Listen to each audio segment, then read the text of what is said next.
The bright suns of New Terra Colony shone down on the busy spaceport as Lieutenant Colonel Marcus Kane stepped off the transport shuttle. His legs felt strange after 6 months in space aboard the battlecruiser Stellar Guardian. The artificial gravity on ships was good, but nothing felt quite like real ground under his feet. Marcus wore simple civilian clothes, blue jeans and a gray shirt. After months in military uniform, he wanted to feel normal again. He had 2 days of leave before reporting back to base. His wife Emma and their 2 kids were waiting at home, but first he needed to stop at the market. Emma had asked him to pick up fresh fruits and vegetables. Space food was fine for survival, but nothing beat the taste of real food grown in soil. The civilian market sat between the spaceport and the residential area. It was a popular place where colonists and visitors mixed together. People from many different worlds came here to trade and buy supplies. Marcus liked the energy of the place. It reminded him why humans had spread across the galaxy. They were curious and wanted to build communities everywhere they went.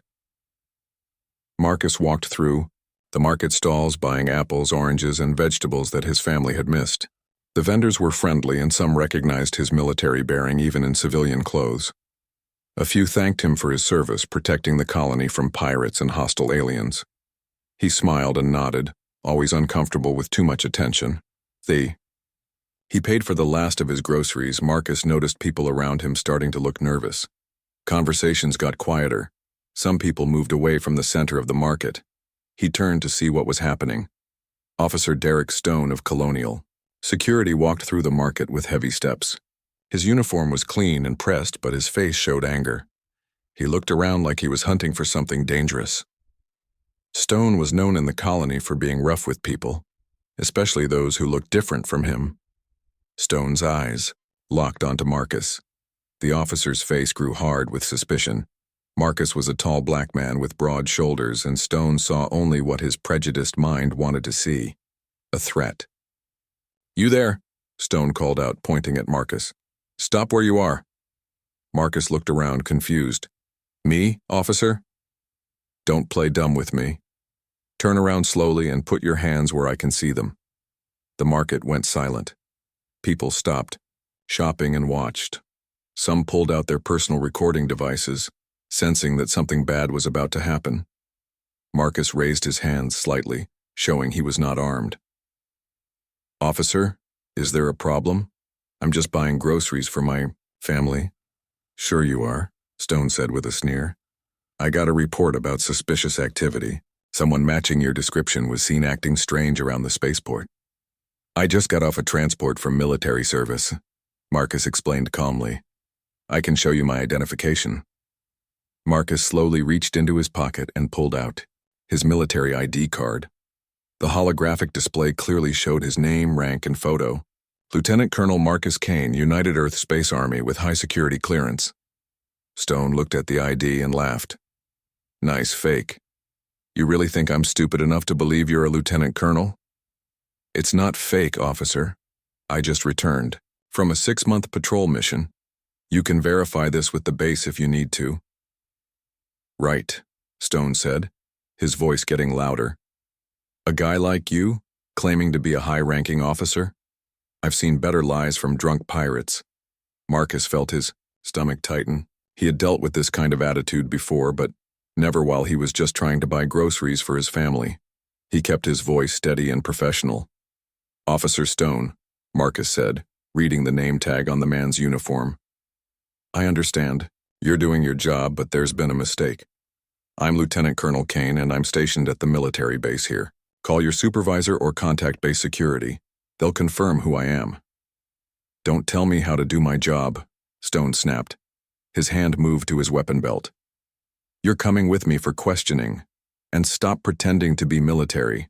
It's insulting to real soldiers." The crowd around them grew larger. People whispered to each other and kept recording. Some looked angry at Stone's behavior. Others seemed scared of what might happen next. An elderly woman vendor spoke up. "Officer, he's been shopping here peacefully. He didn't do anything wrong." Stone turned on her. "Stay out of this, old lady. I know trouble when I see it." Marcus tried one more time to defuse the situation. "Officer, Please just call the base. Speak to Commander Rivera or Captain Morgan. They'll tell you who I am. This doesn't have to become a bigger problem. Shut up, Stone yelled. His face was red with anger. I'm tired of you lying to me. Stone's hand went to his plasma weapon. The crowd gasped and moved back. Several people screamed. Marcus felt his training kick in, but he forced himself to stay calm. Any sudden movement could make this situation deadly. Officer, don't do this, Marcus said quietly. Think about what you're doing. There are innocent people here. You should have thought about that before you started causing trouble, Stone said, drawing his weapon halfway from its holster. At that moment, a young man in civilian clothes pushed through the crowd. Private Tony Clark had been shopping for his girlfriend when he heard the commotion. He recognized his commanding officer immediately. Stop, Tony shouted. That's Lieutenant Colonel Kane. He's my commanding officer. Stone spun around to face Tony. Another liar. You're probably working together. Tony pulled out his own military ID. I'm Private Tony Clark, 3rd Battalion.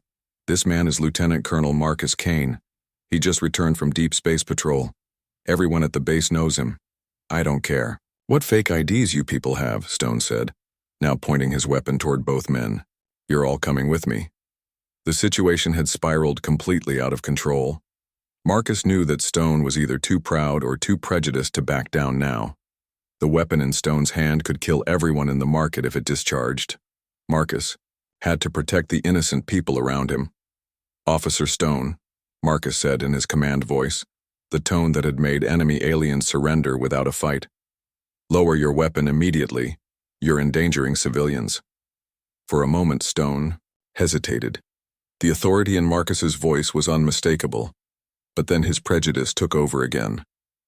Don't you dare give me orders, Stone snarled, raising his weapon toward Marcus. The crowd screamed and scattered. Parents grabbed their children.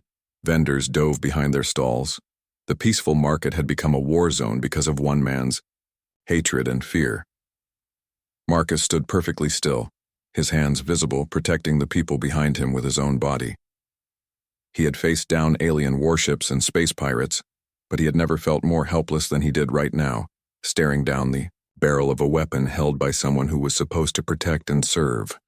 The emergency alert reached Commander Alex Rivera's office within 30 seconds of the first recorded video being uploaded to the colony network. His computer screen flashed red as the automatic threat detection system flagged the incident. Rivera saw the live feed from the market and his face went pale. All units to the civilian market, code red emergency. Rivera spoke into his communication device. We have an armed officer threatening Lieutenant Colonel Kane and civilians. Move now. Rivera grabbed his weapon and ran from his office. Behind him, his aide was already calling the base commander and the Internal Affairs office. The military justice system of 2387 moved faster than any system in human history. There was no time for cover-ups or delays when lives were at stake. At the market, Stone still pointed his weapon at Marcus. The crowd had scattered, but many people were trapped behind stalls and shops. They whispered prayers and held their breath. Some continued recording, knowing that evidence would be important. Marcus kept his hands visible and spoke calmly to Stone. Officer, help is coming. You still have time to make the right choice. Lower your weapon and we can solve this peacefully. Shut up, Stone said, but his voice was shaking now. He could hear sirens in the distance. This is your fault. If you had just cooperated instead of lying about being some big shot officer. Tony Clark moved slowly to try to get between Stone and the civilians. His military training told him to protect innocent people no matter what. Sir, he said to Marcus, should I try to contact base directly? No sudden movements, Private, Marcus replied. Let the system work. The first security vehicles arrived 2 minutes after the alert. Commander Rivera stepped out with 6 armed security officers. They quickly surrounded the area but kept their weapons lowered. Rivera had 30 years of experience and knew how to handle dangerous situations without making them worse. Officer, Stone, Rivera called out in a calm voice. I'm Commander Rivera, Base Security Chief. I need you to lower your weapon right now. Stone spun around, now pointing his weapon toward Rivera. "Stay back. These men are criminals pretending to be military." "Officers, I'm doing my job." Rivera held up his hands. "Derek, I know you think you're doing the right thing, but you're making a mistake. That man is Lieutenant Colonel Marcus Kane. I know him personally. He just returned from Deep Space Patrol this morning." "More lies," Stone said, but doubt was creeping into his voice. "You're all in on this together." Rivera pulled out a small device. "This is a military scanner. It reads biometric data and confirms identity. Let me scan Colonel Kane and show you the truth." "Don't move," Stone warned, swinging his weapon back toward Marcus. Rivera activated the scanner anyway. A blue beam of light swept over Marcus. The device beeped and displayed his full military record on a holographic screen visible to everyone. Name, rank, service history, and current assignment all appeared in the air. "There," Rivera said. "Official confirmation. Lieutenant Colonel Marcus Kane, decorated officer, currently assigned to Deep Space Patrol. He's one of our best officers, and a good man." Stone stared at the holographic display. His face went white as he realized what he had done. But his pride and fear made him stubborn. That could be fake too. Technology can make anything look real. At that moment, Captain Lisa Morgan arrived with the Internal Affairs team. She had been monitoring the situation from headquarters and brought recording equipment to document everything. Morgan was known throughout the military as someone who never let injustice slide. "Officer Stone," Morgan announced, "I'm Captain Morgan from Internal Affairs. You are currently being recorded for official investigation. I strongly advise you to lower your weapon immediately." Stone looked around wildly. More security personnel were arriving. Civilian police were setting up barriers to protect the crowd. News reporters were already broadcasting the scene across the colony and beyond. He was trapped and he knew it. "This isn't fair," Stone said desperately. "I got a report about suspicious activity. I was just doing my job." Morgan checked her tablet. "Officer Stone, we've reviewed the report you received. It was a false call made by someone with a history of making false reports to waste police time. The person who called this in is known for causing trouble. You should have verified the information before taking action." Rivera stepped closer. "Derek, it's over. You've made a serious mistake, but you can still end this without anyone getting hurt. Put down your weapon and we'll sort this out properly." Stone's hand was shaking badly now. He looked at Marcus, who stood calm and steady despite having a weapon pointed at him. He looked at the crowd of innocent people who were scared because of his actions. He looked at the military officers who were giving him a chance to surrender peacefully. I thought," Stone began, but couldn't finish the sentence. Marcus spoke quietly. "Officer Stone, I know you're scared and confused. But these people don't deserve to be in danger because of a misunderstanding. Please, for their sake, put down your weapon." Something in Marcus's voice reached through Stone's panic. The kindness and concern for others, even after being threatened and humiliated, broke through Stone's defenses. His hand slowly lowered. "That's it," Rivera said gently. "Just set it down on the ground and step back." Stone placed his weapon on the ground and stepped away. Security officers immediately moved in to secure the weapon and place Stone under arrest. The crowd began to breathe again. "Derek Stone," Captain Morgan said formally, "you are under arrest for threatening a military officer, endangering civilians, and abuse of authority. You have the right to remain silent and request legal counsel." As Stone was led away in handcuffs, he looked back at Marcus with confusion and shame. "I really thought... how was I supposed to know?" Marcus met his eyes. "You were supposed to treat everyone with respect and dignity, regardless of what they looked like. That's what good officers do." Rivera approached Marcus and saluted. "Colonel Kane, I apologize for what happened here today. This should never have occurred." Marcus returned the salute. "Thank you for responding so quickly, Commander. Your people did excellent work." Captain Morgan was already interviewing witnesses and collecting video evidence. The advanced recording systems had captured everything from multiple angles. There would be no question about what had happened or why. Within an hour of the incident, Stone was processed and placed in detention. His badge and weapon were permanently confiscated. A formal investigation was launched that would be completed within days, not months or years like in the old times. The news of the incident and the swift response spread quickly through the colony and beyond. People were amazed at how fast the military justice system had acted. There were no delays, no excuses, and no attempts to cover up what had happened. Marcus finally made it home to his family, several hours late but safe. As he hugged his wife and children, he thought about how much humanity had changed since the old days on Earth.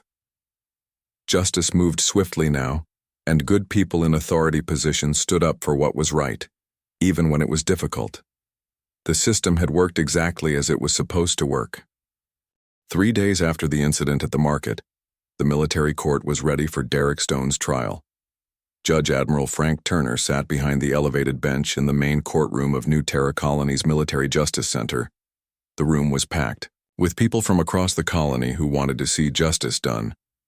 The courtroom looked different from the old courts on Earth centuries ago. Advanced holographic displays could show evidence in 3 dimensions. Computer systems checked every fact in real time. Cameras broadcast the trial live across human space and to alien worlds that wanted to watch how humanity handled justice. Stone sat at the defendant's table wearing a gray prison uniform. His hands were shaking as he looked around the crowded room. His lawyer, a public defender named Carl Peters, sat beside him reviewing digital files on his tablet. Peters had handled many cases, but none this serious or public. Captain Lisa Morgan represented the prosecution. She had spent the past 3 days gathering evidence and interviewing witnesses. The case was strong, but she wanted to make sure justice was served properly and fairly. Judge Admiral Turner called the court to order. This court is now in session. We are here to determine the facts in the case of the colony versus Derek Stone. The defendant is charged with threatening a military officer, endangering civilians, and abuse of authority while acting as a law enforcement officer.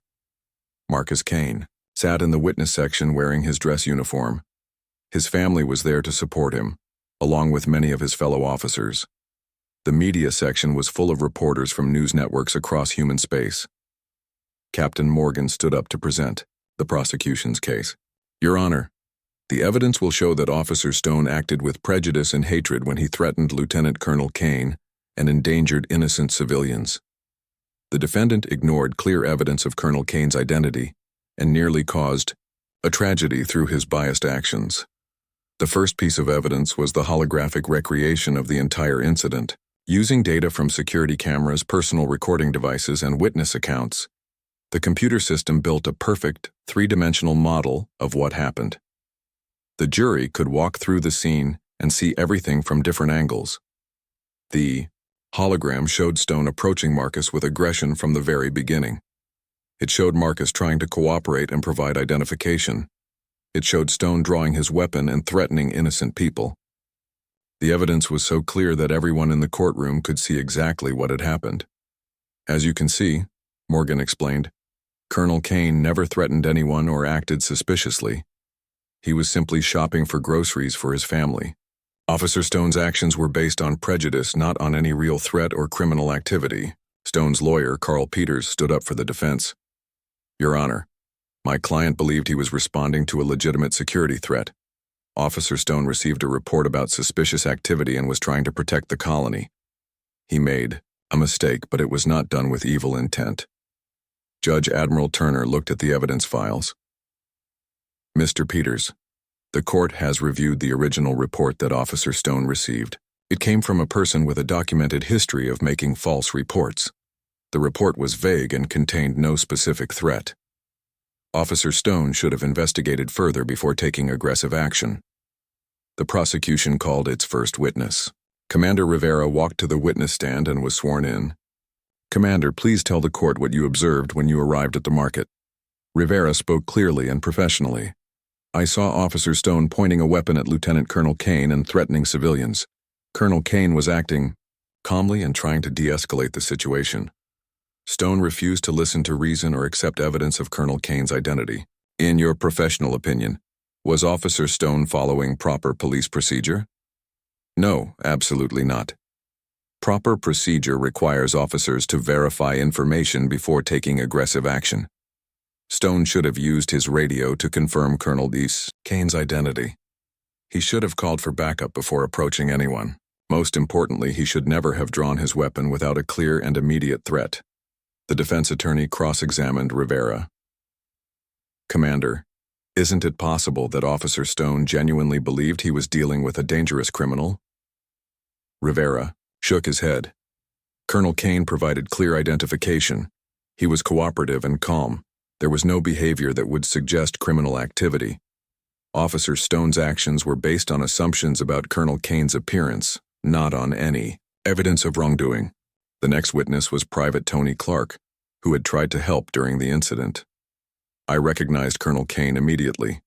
He's my commanding officer and a good man. When I showed Officer Stone my military ID and explained who Colonel Kane was, Stone called me a liar and threatened me too.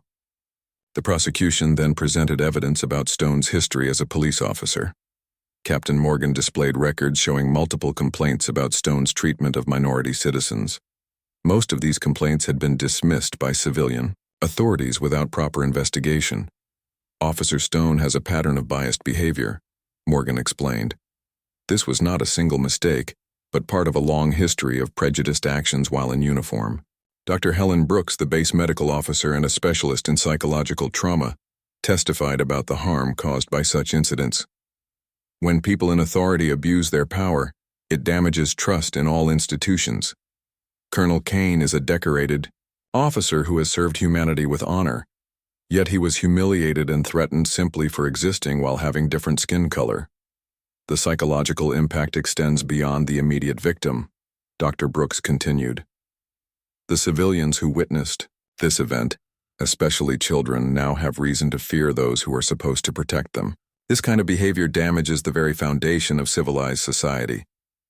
The defense tried to argue that Stone was just doing his job, but the evidence was too strong. Video recordings showed Stone's aggressive behavior from the beginning. Computer analysis of his voice patterns showed hatred and prejudice in his tone. Character witnesses testified that Stone had made racist comments in private conversations. Marcus Kane was called to testify. He stood tall and spoke with dignity about what had happened. I have served humanity for 20 years. I have fought against alien pirates and hostile forces. I have been honored to wear this uniform and protect our colonies. But I have never felt more helpless than when Officer Stone pointed his weapon at me and the innocent people around me. Did you feel that your life was in danger? Morgan asked. Yes, I did. But I was more worried about the civilians who were trapped in the market, families with children, elderly people, vendors who were just trying to make a living. They could have been hurt or killed because of Officer Stone's actions. What do you think should happen to Officer Stone? Marcus paused and looked directly at Stone. I think he should face the full consequences of his actions. But more importantly, I think he should get help to understand why his prejudice is wrong and harmful. People can change if they are willing to do the work. The defense's final argument was that Stone deserved mercy because he was scared and confused. But Judge Admiral Turner was unmoved by this plea. Fear and confusion do not excuse threatening innocent people with a deadly weapon. Officer Stone had many opportunities to verify information and de-escalate the situation. Instead, he chose to act on prejudice and bias. The jury deliberated for only 2 hours. They found Stone guilty on all charges. The evidence was too clear, and the testimony too convincing to reach any other conclusion. Judge Admiral Turner announced the sentence. Derek Stone, you have been found guilty of serious crimes that threaten the safety and dignity of the people you swore to protect. This court sentences you to 5 years in prison, permanent loss of law enforcement authority, and mandatory counseling to address your prejudiced attitudes. The courtroom erupted in applause. Justice had been served quickly and fairly. The message was clear to everyone watching across human space. Prejudice and abuse of power would not be tolerated in human society. As Stone was led away to begin his sentence, he looked back at Marcus one more time. There was shame in his eyes, but also something else. Perhaps the beginning of understanding about what he had done wrong. Ambassador Zara Thex of the Zalari Empire watched the trial broadcast from her office on the space station orbiting New Terra Colony. Her blue-scaled face showed surprise as she observed the speed and fairness of human justice. The Zalari were an old race with complex legal systems that took years to resolve simple disputes.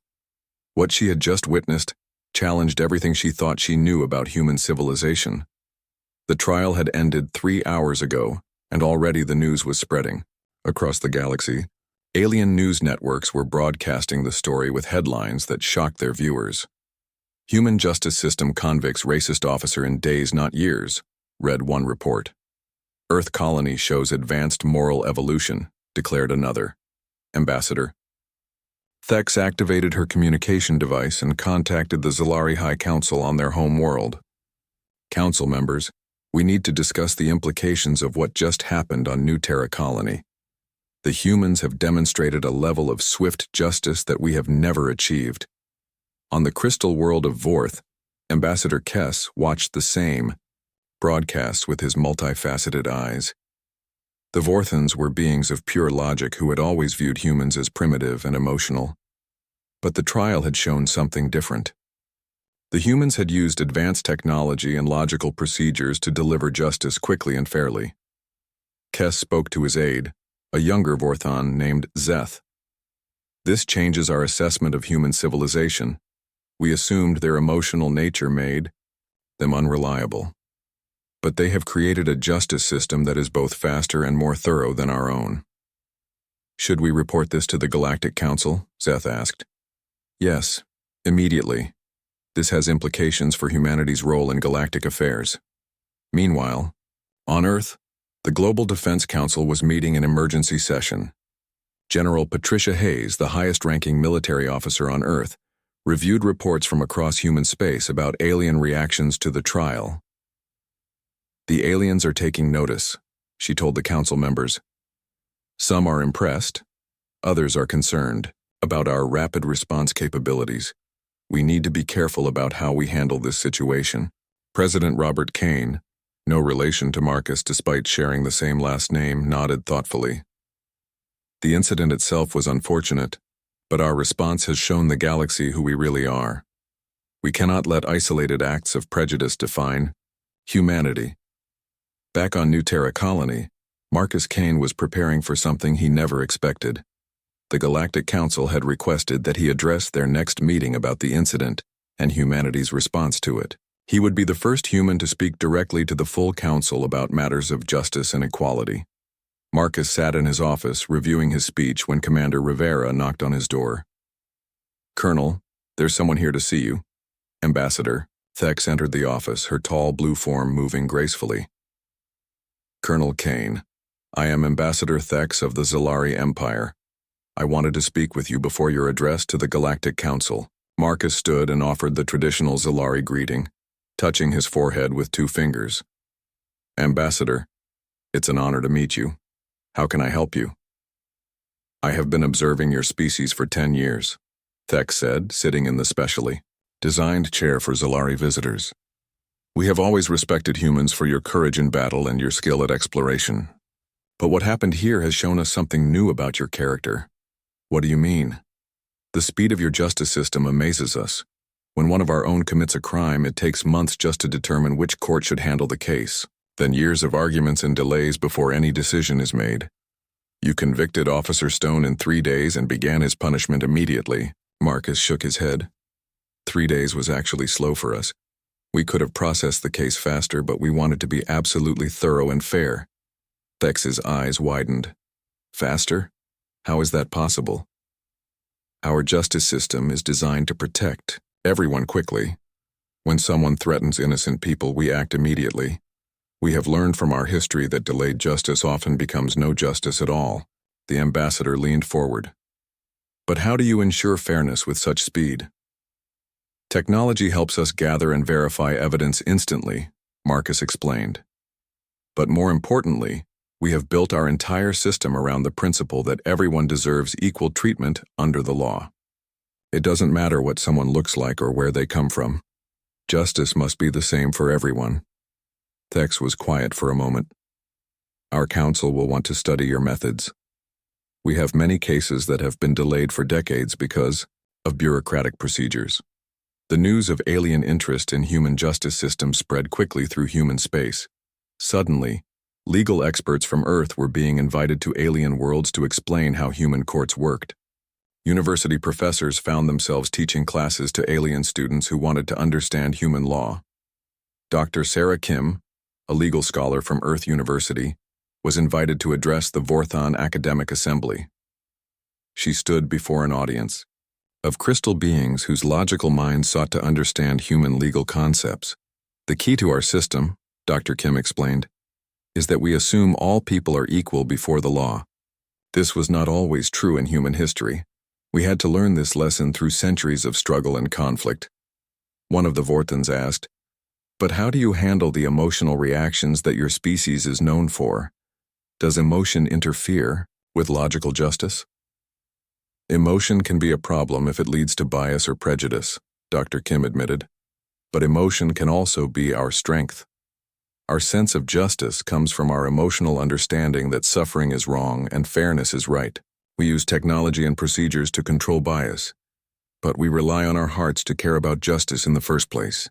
The Vorthon audience was silent, processing this new way of thinking about the relationship between emotion and logic.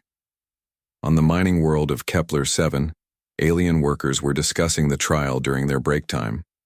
Grix, a reptilian Sauron, spoke to his human co-worker Jake Martinez about what had happened. "Your people surprised us," Grix said in his hissing voice.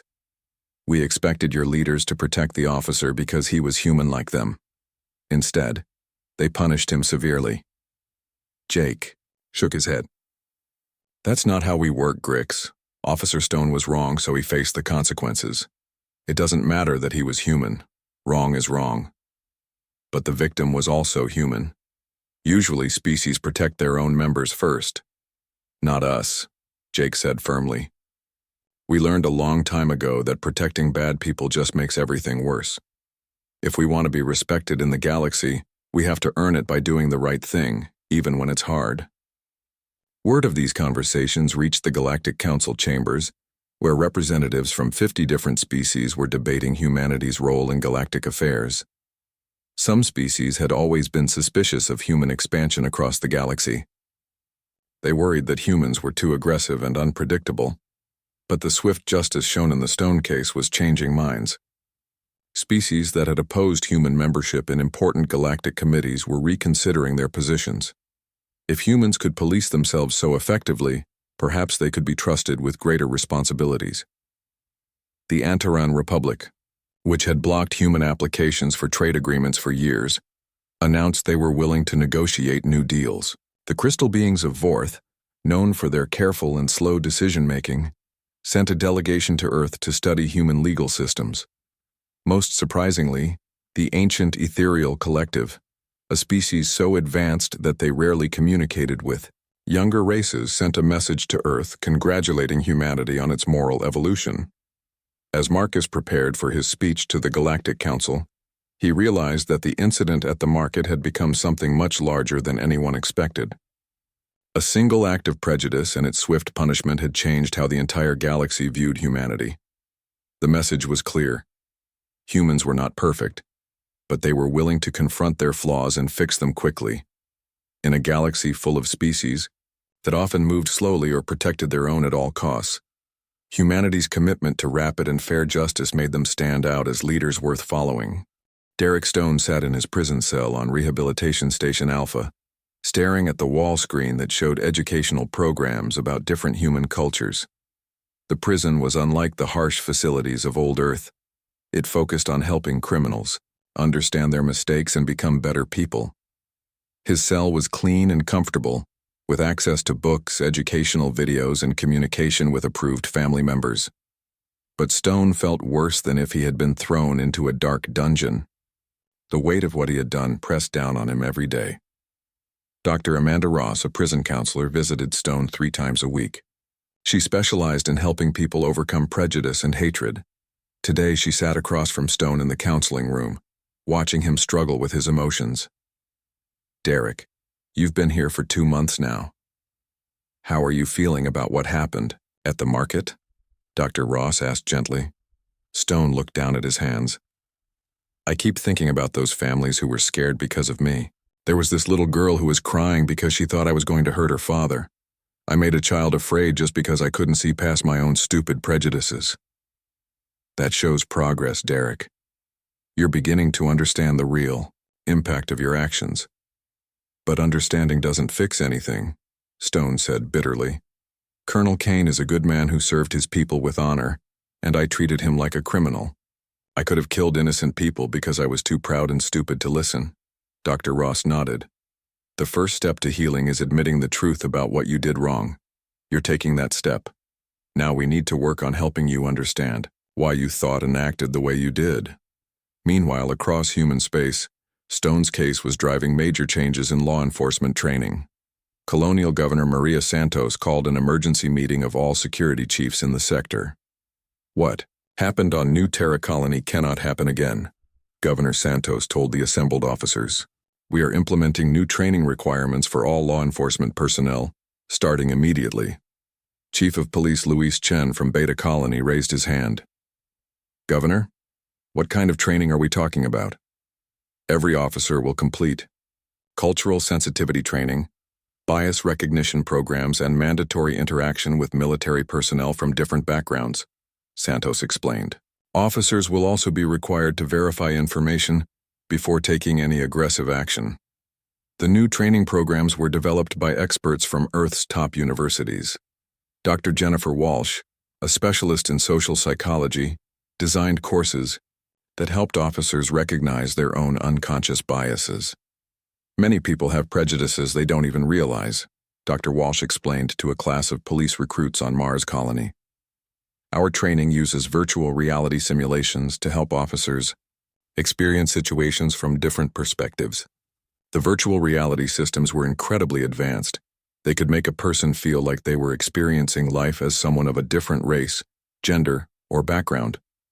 Officers who went through the training often came out with completely changed attitudes. Officer Mike Torres from Jupiter Station completed the program and spoke about his experience. I thought I wasn't prejudiced because I had friends from different backgrounds, but the VR training showed me that I was making assumptions about people without realizing it. It was a wake-up call. The changes weren't limited to police training. Colonial authorities also established new oversight systems to prevent future incidents. Captain Morgan, who had investigated Stone's case, was promoted to Director of Internal Affairs for the entire sector. We're creating a direct communication link between military bases and civilian police, Morgan announced at a press conference. If there's ever any question about someone's identity or status, officers can verify information instantly. The new system used advanced biometric scanners and real-time database access. Within seconds, any officer could confirm a person's identity, military service record, and legal status. There would be no excuse for the kind of mistake Stone had made, but the most significant change was in how complaints against officers were handled. Previously, civilian authorities had often dismissed complaints about police misconduct without proper investigation. Now every complaint triggered an automatic review by both civilian and military investigators. Commander Rivera implemented the new policies on New Terra Colony. We have zero tolerance for officers who abuse their authority, he told his security team. Anyone who acts with prejudice or hatred will face immediate consequences. The reforms were tested just 6 weeks after Stone's conviction. Officer Janet Wood from Titan Colony received a report about suspicious activity near a spaceport. Instead of rushing to make arrests, she used the new protocols to verify information first. Dispatch, I need verification on this report, Wood radioed to her headquarters. The information seems vague and the reporting party has no specific details about any actual crime. Her supervisor checked the database and found that the person making the report had a history of false complaints. Officer Wood, disregard that. Report. The caller is known for wasting police time with false information. Wood never even approached the people who had been reported.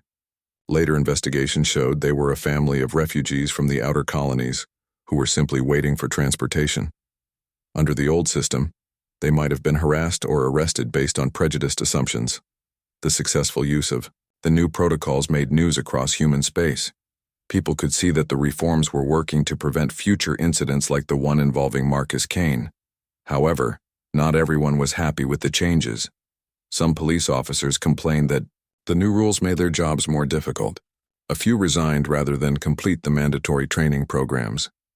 Officer Rick Hammond from Europa Colony quit his job after failing the bias recognition test 3 times. "This is ridiculous," he told reporters. "They want us to second-guess every decision and worry more about hurting people's feelings than stopping crime." But Governor Santos was unmoved by such complaints. "Officers who cannot treat all citizens with equal respect and dignity have no business wearing a badge. We will not compromise on this principle." The alien observers who were watching human reforms were impressed by the speed and thoroughness of the changes. Ambassador Thek sent a report to the Zalari High Council praising humanity's response to the crisis. "The humans have not only punished the guilty officer, but have restructured their entire law enforcement system to prevent similar incidents," Thek wrote. "This level of systematic reform would take our civilization decades to implement." Dr. Sarah Kim, who had been teaching alien students about human law, received invitations from 12 different species to help them reform their own justice systems. "The humans are becoming teachers to the galaxy," she noted in her research journal. Marcus Kane, meanwhile, had accepted a new position as Director of Interspecies Relations. His first task was to work with reformed police departments across a human space to build better relationships between law enforcement and diverse communities. "Change is never easy," Marcus told a group of police chiefs during a training conference. "But we have a responsibility to be better than our worst impulses. Every officer who wears a badge represents not just their local community, but all of humanity in the eyes of the galaxy." The reforms were working, but Marcus knew the real test would be time. Would the changes stick when people weren't paying attention? Would new officers maintain the high standards? Or would they gradually slide back to old ways? As he prepared for his speech to the Galactic Council, Marcus reflected on how much had changed since that day at the market. One man's prejudice had become a catalyst for transformation across human civilization. Sometimes, Marcus thought, the worst moments could lead to the greatest improvements if people had the courage to face their problems honestly. 6 months after the incident at the market, Marcus Kane stood before the largest gathering in galactic history. The Great Assembly Hall on Galactic Council Station could hold representatives from over 100 different species. Today, every seat was filled as beings from across the galaxy waited to hear what the human had to say. Marcus wore his dress uniform with the new insignia of Brigadier General. His promotion had come with his appointment as Earth's first interspecies justice coordinator. But the rank felt less important than the responsibility he now carried to represent humanity's values to the galaxy. "Honored representatives," Marcus began, his voice carrying clearly through the translation systems. "6 months ago, I was shopping for groceries when I became the target of prejudice and hatred. Today, I stand before you not as a victim, but as proof that civilizations can grow and change when they choose to face their problems honestly." The assembly was completely silent. Representatives from species that had existed for thousands of years leaned forward to hear what this relatively young human civilization had learned. "What happened to me was wrong," Marcus continued. "Officer Derek Stone threatened me and endangered innocent people because of the color of my skin. But what followed that incident shows the true strength of humanity. We did not make excuses. We did not delay justice. We acted swiftly to correct the wrong and prevent it from happening again." Ambassador Thek of the Zalari nodded approvingly. In the months since the trial, her government had adopted several human justice procedures, cutting their case resolution time from years to months. "Some of you may think that humans are still primitive because we struggle with prejudice," Marcus said. "But I ask you to consider this. Which is more advanced, a species that claims to have no flaws, or a species that admits its flaws and works constantly to overcome them?" The crystal beings of Vorth shifted in their seats. Their perfect logic had always made them believe they were superior to emotional species like humans, but they had been studying human legal systems and finding them remarkably effective. Marcus touched a control on his podium, and a holographic display showed images from across human space. "In the past 6 months, we have reformed our entire law enforcement system. Every police officer now receives training in cultural sensitivity and bias recognition. New technology allows instant verification of identity and status. Oversight systems ensure that complaints are investigated quickly and fairly. The images showed diverse groups of humans and aliens working together on colony worlds. They showed police officers using new scanning devices to verify information instead of making assumptions. They showed training centers where officers learned to recognize and overcome their unconscious biases. But the most important change, Marcus said, is not in our technology or procedures. It is in our commitment to justice for everyone, regardless of what they look like or where they come from. A representative from the ancient ethereal collective spoke, their voice like music translated into words. General Kane, your species is young compared to ours. We have observed many civilizations rise and fall. Most cannot overcome their tribal instincts. What makes humans different? Marcus smiled slightly. We have learned that our differences make us stronger, not weaker. When humans first reached the stars, we brought all our cultures, races, and beliefs with us. We could have let those differences divide us, but instead we chose to see them as gifts. A human from Earth might think differently than a human from Mars colony, and that's good. Different perspectives help us solve problems better. The question and answer session continued for over an hour. Representatives asked about everything from police training procedures to legal reform timelines. Marcus answered each question honestly, sometimes admitting that humans still had work to do. We are not perfect, he said when asked about future challenges. There will probably be more incidents of prejudice and bias, but now we have systems in place to deal with them quickly and fairly. More importantly, we have a commitment to always do better. After his speech, Marcus met privately with several alien ambassadors who wanted to learn more about human reforms. The meeting lasted until late in the station's artificial night cycle. Ambassador Kess of the Vorthan spoke for the group. General Kane, the Galactic Council has voted to adopt the Human Justice Protocol as a model for all member species. Your rapid response procedures and systematic reforms will be studied and implemented across the galaxy. Marcus felt the weight of responsibility settle on his shoulders. I'm honored, but I want to make sure everyone understands that this is just the beginning. Justice is not something you achieve once and then forget about. It requires constant work and attention. 3 days later, Marcus returned to New Terra Colony for a ceremony he had requested. He wanted to visit Derek Stone in prison and speak with him personally. Stone looked different after 8 months of counseling and education. The anger and fear that had driven his prejudiced actions were gone, replaced by shame and a genuine desire to understand what he had done wrong. General Kane, Stone said quietly, I don't deserve your forgiveness, but I want you to know that I understand now how wrong I was. The counseling has helped me see that my prejudice came from fear and ignorance. Marcus sat across from Stone in the prison meeting room. Derek, what happened between us was terrible, but it became something larger than either of us. Your actions forced all of humanity to look at ourselves and do better. I've been following the news about the reforms, Stone said. Knowing that some good came from my mistakes helps, but it doesn't excuse what I did. No, it doesn't excuse it, Marcus agreed. But it shows that people can change and grow from their mistakes. You have 3 more years in here. Use that time to become the person you should have been all along. Stone nodded, tears in his eyes. I will, sir. I promise. As Marcus left the prison, he thought about the long journey from that day in the market to this moment. One act of prejudice had become a catalyst for change across human civilization and beyond. The news reports that evening carried stories from across the galaxy. The Soran Republic had implemented new anti-discrimination laws based on human models. The Aquatic Federation was reforming their justice procedures to reduce delay times. Even the proud Avian Empire had requested human advisors to help improve their police training. Dr. Sarah Kim, now appointed as Earth's ambassador for legal reform, was traveling from world to world, helping alien species understand and implement human justice principles. It's remarkable, she told reporters.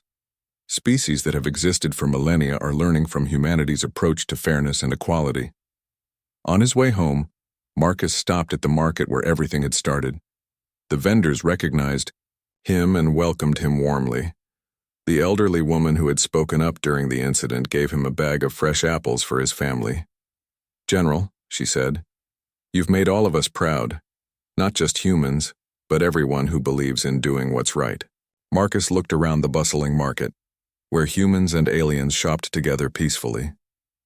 Children of different species played together while their parents conducted business. This was the future that humanity was building. Not perfect, but always striving to be better. That evening, as Marcus sat with his family for dinner, his daughter asked him about his speech to the Galactic Council.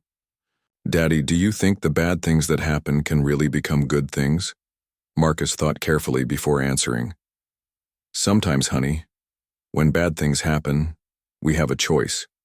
We can let them make us bitter and angry, or we can use them to become better people. The difference is whether we're willing to learn and change." As he tucked his children into bed, Marcus reflected on humanity's journey. They had faced their worst impulses and chosen to grow beyond them. In a galaxy full of ancient civilizations, humans had become teachers of justice and equality. Not because they were perfect, but because they never stopped trying to improve. Legacy of one terrible day had become a foundation for a better future for all sentient beings.